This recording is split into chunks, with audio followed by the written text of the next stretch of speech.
But it seems to me that both with the speed of your growth in terms of the number of stores online that you're opening, the different businesses you're getting into, the number of distribution centers you're opening and new employees you're hiring, that you are making an intense gamble here, which is twofold.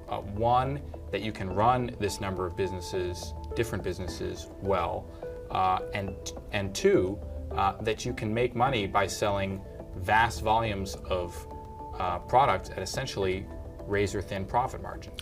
I think that the first one in particular I agree with wholeheartedly, which is that there's no guarantee that Amazon.com can be a successful company. What we're trying to do is very complicated. There's huge execution risk involved. We have a terribly complicated business. We're growing, historically very rapidly. We're opening new product categories. We're expanding in new geographies. We have whole new business models with things like auctions. Now we think this is the less risky of the two approaches because scale is important in this business, and you need scale also to offer the lowest prices and the best customer service to people.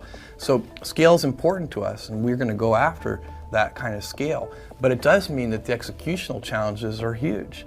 And so you'll find a bunch of people back in Seattle and around the world working very hard to make sure we service customers at the level that they're used to, and then even improving that. Isn't it, to some extent, a certain amount of, with all due respect,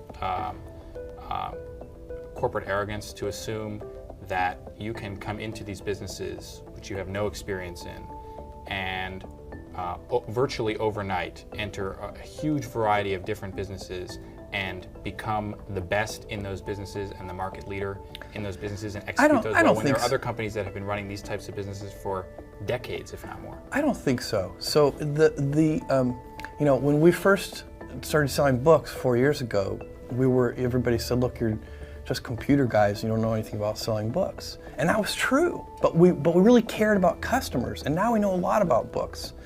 And when we first started selling music, people said the same thing.